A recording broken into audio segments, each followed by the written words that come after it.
In fact, no one even needs to know that you're doing this. No one needs to know you're changing memories. It's none of their business, and you are the boss of your own brain. But what it will do is it will change the course of your life moving forward. So it'll empower you to decide what you experience moving forward. All right. Hello, everyone. Welcome to Live Support with Odille for changing negative implicit childhood memories and gaining control over your own brain chemistry. So for those who are new to the Remmert Method, we've created this forum for those who've watched our YouTube videos or read our book and need personal help with using the techniques to get changes, but aren't in a position to do one-to-one sessions at the moment. So in this forum, I can help you one-to-one in this group format. And if you're new to the Remmert Method, be sure to check out the links in the description of this post. And so let's get started. So the first question today is from Phyllis, and she actually posted this question in the Facebook group. Phyllis asks, reparenting the inner child. How do we start that after working on beliefs? So great question, Phyllis. Thank you for asking it. So there's three parts to this. Part one, start with the little color exercise, the little brain chemistry exercise. So take a deep breath, think of your favorite color, and imagine being surrounded by that beautiful color. And really focus in on the color and how much you love it. See if you can feel the feeling of that gorgeous color. And then imagine yourself as a child, any age, in front of you. And imagine giving that little you a hug. And tell that little you how much you love them. So that's the first part. Oh, just letting people into the room. I'm going to switch the doorbell off. Where do I switch the doorbell off? Here. All right. So, so that's the first part. Part two is creating new childhood memories of the childhood that you should have had. So make sure you're creating memories of experiencing love, physical affection, kindness, compassion, enthusiasm, calmness, reassurance, support, and encouragement from both of your parents. So remember that although you are imagining these things coming from your parents in your new childhood, it's only you inside your head, of course. So, but the reason this is so effective is that the unconscious part of your brain doesn't know that. So that unconscious part of your brain will believe that those things are actually coming from your parents. And the unconscious part of the brain also can't tell the difference between reality and imagination, but it also has no concept of time. So to that unconscious part of your brain, everything is happening in this moment as you think it. So as you think about those new memories and receiving that kind of love and support and compassion and encouragement and everything, reassurance from your parents, to the unconscious part of your brain and that child in you, it'll be real. So it might as well have actually happened that way. It's just your conscious mind that knows the difference. So because the brain triggers the same chemicals when you just think about something as they would if it was actually happening in the moment. And then finally, part three of this is as you go about your day now, recognize that any negative emotions and thoughts are coming from the child in you. So it's as if you've got a little child with you. And when you feel the trigger, the fear, the anxiety, the frustration, the anger, whatever's, the hopelessness, whatever's there for you, recognize it. It's as if you've got a little child with you who's expressing those thoughts and those emotions, and then reassure that child inside you the way you would if there was an actual child in the room with you. So, answer those thoughts and feelings and reassure and encourage that part of you. So as you feel the worry, anxiety, frustration, self-doubt, or as the negative or limiting or self-critical thoughts come up, answer them and reassure that child in you, and answer them with kindness, compassion, and encouragement. So to recap, parenting yourself is, number one, loving that little you now. Imagine hugging that little you. Number two, creating the new childhood memories of the childhood you should have had, and reminding yourself that that child in you, the unconscious part of your brain, can't tell the difference and will believe the new memories. So what an amazing gift to give to that child, the ideal childhood they should have had.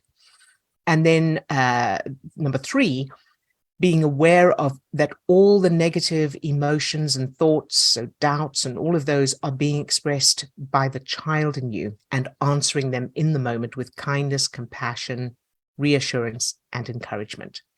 So I hope that's helpful. But of course, if you need more, or you have any questions, or you need clarification on any of that, let me know. All right, so the second question for this week, and this is an anonymous question, and they say, I get reoccurring urinary tract infections, and it first started around the first time I had sexual intercourse at 17 years old. Premarital sex was a big no-no in my family and religion, and there was a lot of shame and secrecy behind losing my virginity. I am trying to work through this memory, but am I supposed to change the experience so that I did not have sex at that age? I have worked on giving my teenage self lots of love and attention, which is what she desperately needed at that time, but I'm not too sure what I'm supposed to do with the memory of losing my virginity, because soon after that is when I experienced my first terrible urinary tract infection. So well done for asking the question. So the place to start is ask yourself, if you could go back in time right now and wave a magic wand and change anything and anyone in any way, what would you change and to what? So there's no restrictions, there's literally no limits, and you can, if you had the power to literally change absolutely anything, what would be the ideal? So whether or not you did have sex or not that's not a thing. It's just, what if that little you, that younger you, that 17-year-old you, could choose the best experience, the ideal experience, what would that be? There's no limits, no restrictions. So whatever that is, that's the final new memory that you're aiming for. Then, aside from that, you may need some stepping stones as well, so to address different pieces of data. So, for example, stepping stone one might be that everything that actually did happen still happened, but then someone else, an adult, stepped in and was able to change the minds of the other adults in your life, like lifting a spell, and they were then able to see clearly and be compassionate and love you unconditionally, no matter what. Stepping stone two might be that everything that's happened did still happen, but you had a magic wand and were able to undo everything and make different choices, or make different things happen. So giving that younger you, the idea behind that is to give that younger you the power over everything that happens. So it's opening up the limitations, just going, if you had all the power, you get to decide what happens. And that's effectively the truth right now, because it's your brain. And so on. So ask yourself which pieces of those experiences were the worst, and then create separate stepping stones for each of them. Remember that it doesn't matter if the stepping stones contradict each other or if they contradict the final memory. The unconscious part of your brain can't use logic or reason, and it can't judge something as unrealistic, so it will accept all of the new data, even if it's contradictory. Your conscious mind may see the contradiction, but the unconscious part of your brain won't. And then the other thing you'll want to do is check for earlier references. So in other words, whatever shame and so on that you experienced at 17 years old, ask yourself what your earliest memories are of feeling those same feelings, or learning about shame, or that you should feel ashamed, or a person should feel ashamed. Remember, it may not be the same topic. So it may not be about sex, but will be the same feelings. Because when you got to 17 years old, and whatever reaction there was, and whatever experiences you had, your brain was already referring to earlier references that told you this is how this is what this means, and this is how to feel. So it'll be important to change those references as well. And let me know if you need more suggestions for that. Hopefully it's helpful. And then the next question is also anonymous. And this person says, what would you say to someone if they are resistant to changing memories because they feel it's dismissing what actually happened to them? It makes them feel that their abuser gets away with what they did to them by them changing the memory to something positive. The same person also feels uncomfortable with giving her younger self love and support because it feels so foreign to her. She was raised in a very abusive, violent home, so love and affection is not normal for her to experience. How would you suggest she start this process? So thank you so much for the question. And it's such a good question. It's such an important question, and it's a very common question. It's something that, it's a natural thing to, it's a natural concern or natural query about this. That feeling that, but if I change it to the fact that it didn't happen, that's denying what happened, that's letting the person off the hook, that kind of thing. So it's important to do what you can to look at cause and effect rather than right and wrong for this kind of situation. So the truth is that keeping those negative memories doesn't do anything to undo what happened, of course, and it certainly doesn't make the perpetrator pay. So your keeping those memories does absolutely nothing to the person who wronged you or who abused you. But what it does do is it creates suffering for you. So it's affecting your health, your abundance, your happiness, and other aspects of your life. So although those things happened from someone outside of you to you back then, right now, that person's not in your head. So they can't physically fit inside your head, of course. So right now, it's only happening in your own brain. So right now, those things that happened way back then, the way they're happening now is neurons are firing inside your brain, producing stress chemicals in your system and affecting you inside you. So the people who were the wrongdoers are not affected at all. So changing those memories, also does nothing to the people who were responsible for hurting you. So they don't get off the hook. It doesn't mean they never did what they did. Again, because keeping the negative memories doesn't keep them on the hook. Whether you change the memories in the privacy of your own mind or you don't change them is not going to have any effect on those people at all, one way or another. In fact, no one even needs to know that you're doing this. No one needs to know you're changing memories. It's none of their business, and you are the boss of your own brain. But what it will do is it will change the course of your life moving forward. So it'll empower you to decide what you experience moving forward. So if you think of it as a GPS, so rather than thinking of it as something that happened and now you're going to pretend it didn't happen, that sounds horrible, of course. That sounds like you're denying what actually happened. And so rather than thinking of it that way, think of it as a GPS. You inherited a GPS that was already pre-programmed for whatever you're experiencing in your life now. So those experiences from your childhood programmed your brain's GPS with the coordinates for a horrible place. And changing those coordinates now to match the destination that you want to end up in moving forward instead of the horrible place is not wrong, and it doesn't let anyone off the hook. They don't benefit from it because they're not in your vehicle. It's only you in there.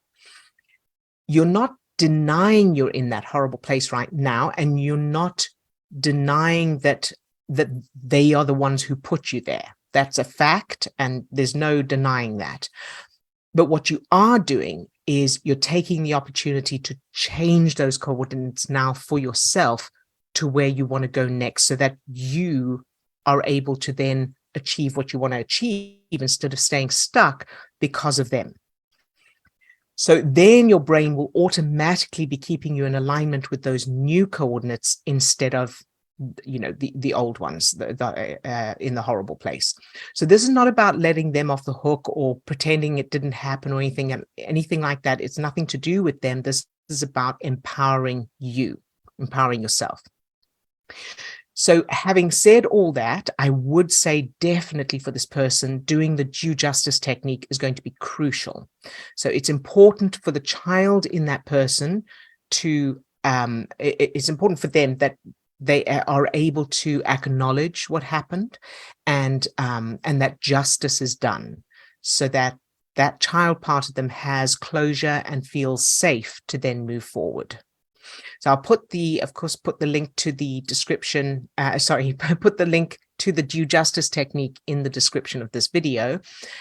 So I would say that's, you know, so the first step is recognizing first consciously. Holding on to the negative memories doesn't do anything one way or another, you know, it doesn't change them, or it doesn't change what happened, and it doesn't hold them accountable. The only way it would is if you were going into court and giving evidence. Of course, then you'd want to do that.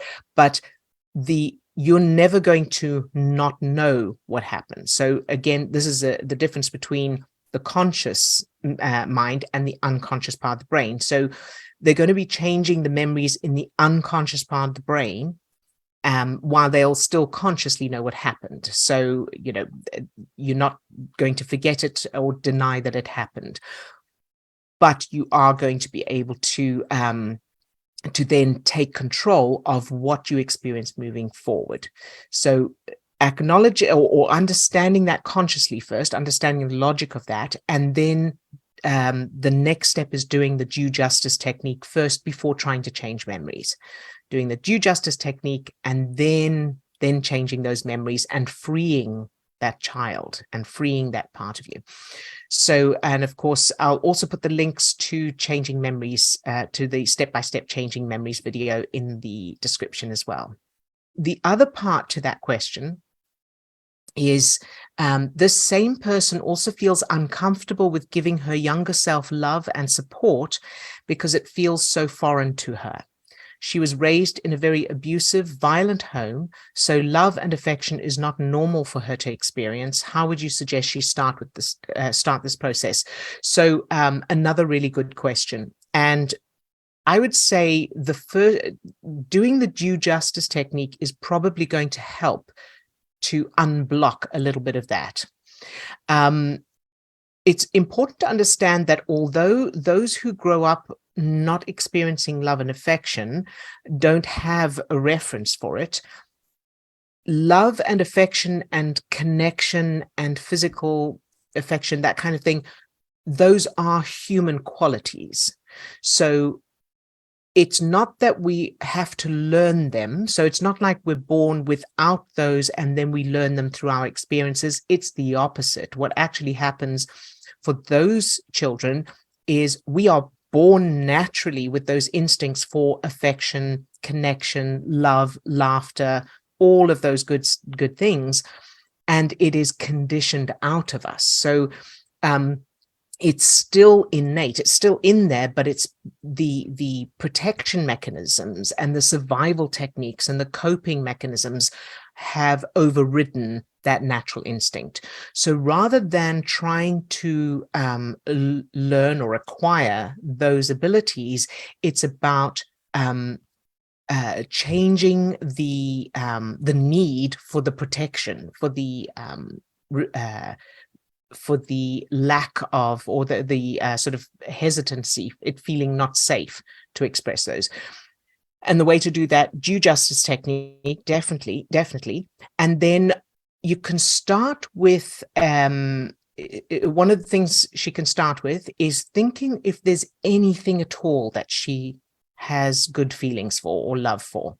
So it could be, a color, it could be an animal, or anything at all, if there is anything. So if there's anything at all that she feels love for, she can start with that. So thinking of that, imagining that, thinking about what she likes about it. And even if the feelings aren't very strong, it's starting to produce tiny amounts of those feel-good chemicals, endorphin, serotonin, oxytocin. And the more she does it, and again, due justice and changing those negative childhood memories, starting to change those references, will start to bring down the guard, the protection thing, and she'll start to unconsciously allow herself to feel more and more of the good stuff when it feels safe.